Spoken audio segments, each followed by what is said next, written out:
આખી દુનિયા ગમે કે રબારી જેટલી બુદ્ધિ કોઈ નામ સવે નહીં, કોઈ આવશે નહીં. એનું કારણ રાજા સાહેબ એવું કીધું, સતવાળી માતાઓ હતી, સતવાળી માતાઓના ભુવા હતા. અને જે વખતે રાજાનું રાજ ચાલતું વિદાડો રાજા એવું કીધું કે મને કંટાળો એવી વાત કરે, બરોબર, એને હું હોનાનો મોર આલું, આખી બધી નાચ જઈ નાઈ. છેલ્લે મારો રબારીનો છોકરો ગાયો ચાલતો હતો, કેલા ચો જઈને આયા કે રાજા સાહેબ આવું કીધું, પણ જેટલી વાત કરી રાજા સાહેબ એમાં કે મજા આવી ગઈ. હવે કેવું હું કે 2 મિનિટ આટલો ગાવડો ઓતરો હું હાલ ઇનામ લઈને આવું. એટલે કે તારો લુગડોનું ઠેકાણું નહીં, તું જેટલા દાડાથી નાયો નહીં, તને ખબર નહીં, તું ઇનામ લઈને આવે કે ઉભા તો રહો.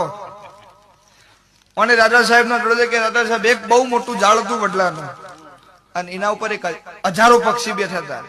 અને શિકારીએ બંદૂકનો ભડાકો કર્યો, એક પક્ષી ઉડી ફરર ફટ, અને ફરર ફટ ફરર ફટ થોડી વાર ચાલુ રાખ્યું. એટલે રાજા કે આગળ તો બોલ કે સાહેબ ઉડી તો રવા દો. એટલે પેલા ને ખબર પડી કોનો ઉડી નહીં ને આપણી વાત પૂરી નહીં થાય, એના કરતા મોર લઈને કે પણ એ મારો રબારી કરે.